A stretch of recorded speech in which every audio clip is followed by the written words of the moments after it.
Welcome to the Study Education channel, Class 8 Social Science, Chapter 4 Tribals, Ticus, and the Vision of Golden Age, Our Past.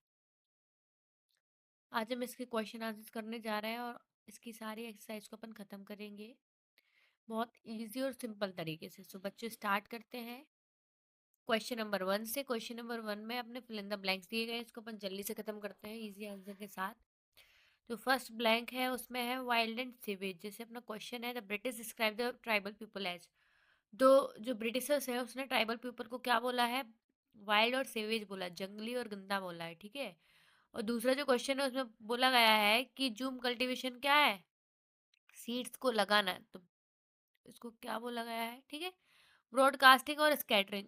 तो जो zoom cultivation में जो seed सो करे जाते हैं उसको बोलते हैं स्कैटरिंग और ब्रॉडकास्टिंग, ठीक है। थर्ड जो है उसमें बोला गया है ट्राइबल चीफ्स जो है उनको क्या मिलता है? लैंड मिलती है टाइटल की तरह सेंट्रल इंडिया में ब्रिटिश लैंड सेटलमेंट के अंडर में। ओके, तो थर्ड में लैंड है। डी नंबर का जो है उसमें tribals went to work in the tea plantation. जो ट्राइबल्स हैं वो टी प्लांटेशन के लिए, मतलब चाय की पत्तियां जो है उसको उसमें काम करने की, चाय की पत्तियां जहाँ से अपन को मिलती है ना, चाय चाय पत्ती के जहाँ पे पौधे लगे हुए वहाँ पे काम करने के लिए जाते हैं ट्राइबल्स, ठीक है, असम में।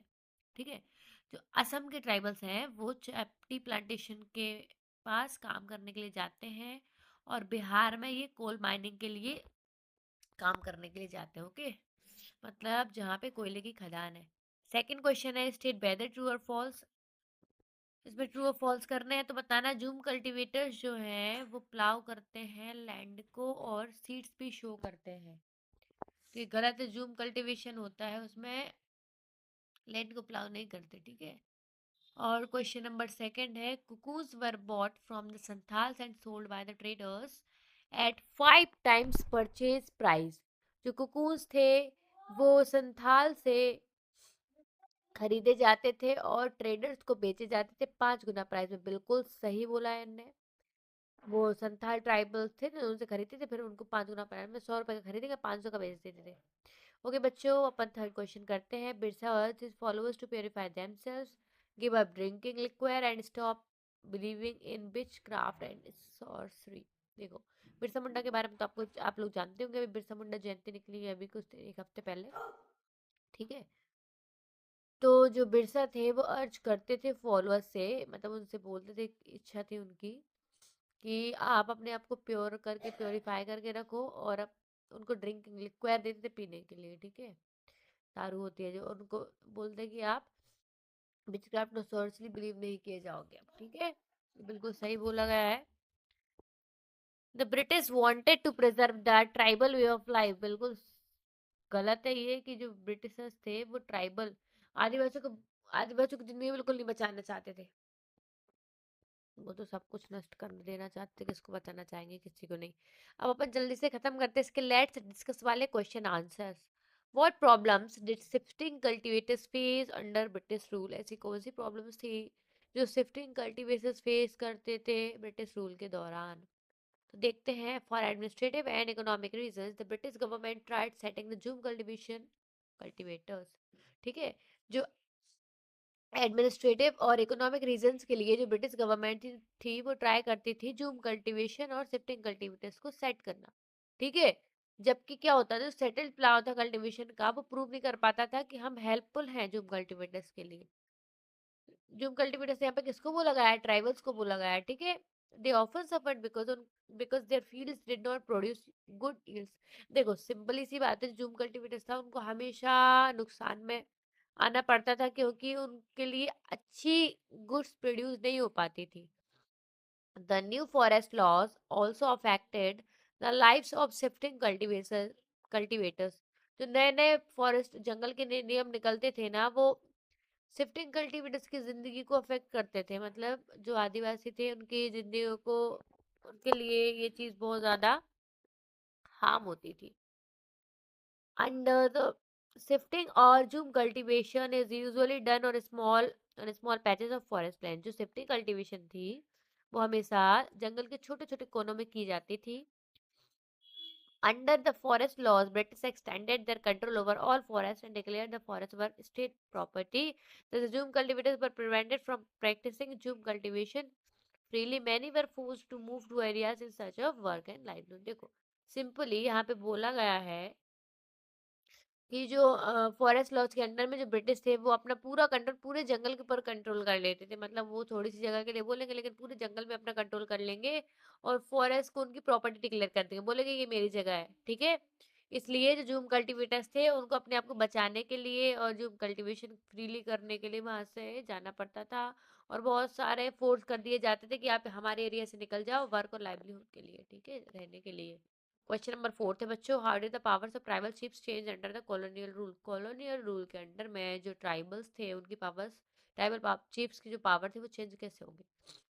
कॉलोनियल रूल के अंडर में जो फंक्शंस और पावर्स थे ट्राइबल चिफ्स के, वो चेंज हो गए कंसिडरेबली, ठीक है।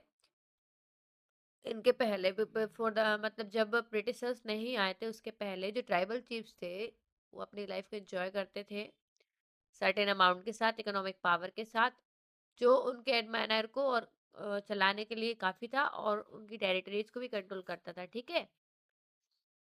जो अब नहीं है, ठीक है।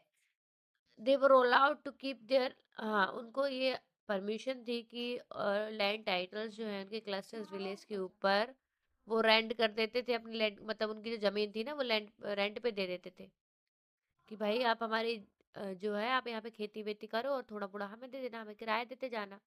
इन their in this process they lost, हाँ बहुत इस प्रोसेस के अंदर में उन्होंने अपनी एडमिनिस्ट्रेटिव पावर को खो दिया और उनको फोर्स करा गया था कि आप भी हमारे लॉ को फॉलो करो ब्रिटिश ऑफिसर्स के द्वारा। दे ऑल्सो हैड टू पे, और उनको ट्रिब्यूट भी फॉलो करना पड़ता था ब्रिटिश को और डिसिप्लिन में रहना पड़ता था ट्राइबल ग्रुप के साथ ब्रिटिश के हिसाब से, ठीक है। इसलिए कॉलोनियल रूल के अंडर में उन्होंने अपनी अथॉरिटी को खो दिया। पहले उन्होंने बहुत सब कुछ एंजॉय करा लोगों के बीच में और अब वो बल फुलफिल, हाँ, और उनकी जो ट्रेडिशनल फंक्शन थे उनको सब कुछ फुलफिल कर पाती थी। मतलब ब्रिटिशर्स के आने के बाद सब कुछ बर्बाद हो गया, ट्राइबल्स को भी बहुत ज्यादा अफेक्ट किया उनने। सो बच्चों अब last question, second last question अपन करने जा रहे हैं, क्या है, what accounts for the anger of tribals against the dikus. अब बताइए आप, जो डिकूज थे उनके खिलाफ जो ट्राइबल्स का गुस्सा था वो क्यों था। The word Redikus means outsiders or who come from British like moneylenders, traders, जमींदार and contact the British। ठीक है, यहाँ पे डिकूज का मतलब क्या है, जो बाहर से आए हुए लोग हैं वो हैं, जैसे मनी लेंडर हो गया, ट्रेडर हो गया, जमींदार और कॉन्ट्रैक्टर, ब्रिटिश, ये सब कुछ सबके लिए डिकूज वर्ड यूज हुआ है, ठीक है। द नंबर ऑफ, यहाँ पे बहुत सारे रीजंस हैं गुस्से के लिए ट्राइबल्स को जो आ रहा है डिकूज के ऊपर, ठीक है। पहला देखते हैं, ट्राइबल्स थे वो प्रैक्टिस कर अपने शिफ्टिंग कल्टीवेशन से क्या करते थे, अपना खाते पीते थे, लेकिन जो ब्रिटिश थे उनको फोर्स करते थे कि आप यहाँ पे एग्रीकल्चर करो, खेती वेती करो, और उनको लैंड सेटलमेंट के लिए भी इंट्रोड्यूस करते थे। परमानेंट लैंड, परमानेंट सेटलमेंट और मालवारी सेटलमेंट समझा था मैं लास्ट चैप्टर में आपको, वही उसी की बात चल रही है यहाँ पे। और जो ट्रेडर्स और मनी लैंडर्स थे वो आते थे फॉरेस्ट में और वो बोलते थे कि हम फॉरेस्ट को खरीदेंगे, सस्ते रेट में वो खरीद लेते थे, ठीक है। और वहां पे लरिंग करके उनको उनसे कैश लोन उनको देते थे हाई हाई इंटरेस्ट में, मतलब उनको 100 रुपए देंगे तो उनको 1000 रुपए लगेंगे, ऐसा टाइप का, ठीक है। और वो बेचारे इनोसेंट और बहुत ज्यादा मासूम और गरीब थे, ठीक है, तो वो बेचारे उनके जाल में फंस जाते थे, ठीक है। तो ये जो मनी लेंडर्स और ट्रेडर्स थे वो और को इंडेप्ट कर लेते थे अपने जाल में थ्रू आउट देयर लाइफ, उनकी जिंदगी पूरी बर्बाद कर देते थे। इसलिए जो ट्राइबल्स थे उनको उन्होंने ट्रेडर्स मनी लेंडर्स को ईविल आउटसाइडर बोला, मतलब ये बहुत बुरे लोग हैं बाहर वाले, ठीक है। ब्रिटिश रूल के थर्ड सेकंड पॉइंट देखते हैं, ब्रिटिश रूल के अंडर में जो ट्राइबल चीफ्स थे उन्होंने अपनी अथॉरिटीज को खो दिया था, ठीक है। पहले अपनी लाइफ उन्होंने सभी लोगों के बीच में एंजॉय करी और अब वो अपनी ट्रेडिशनल फंक्शंस को भी फुलफिल नहीं कर पा रहे थे, इसके बाद उनको भी ट्रिब्यूट टू ब्रिटिश फॉलो करना पड़ता है। ये वाला जो थर्ड वाला पॉइंट है ना बच्चों, यहाँ पे देखिए आप, मैं आपको इंडिकेट करती हूँ, ये यहाँ से ये वाला, वेट अ मिनट, इसको यहाँ से जो ये थर्ड पॉइंट है ना, ये वाला देख लिया आपने, सेकंड पॉइंट है, यहाँ पे ये सेम है, बताती हूँ मैं आपको यहाँ पे, मतलब यहाँ से ले लो, ये पॉइंट यहाँ से स्टार्ट हो रहा है जो यहाँ पे पूरा सेम है, तो आप इसको कॉपी कर सकते हो।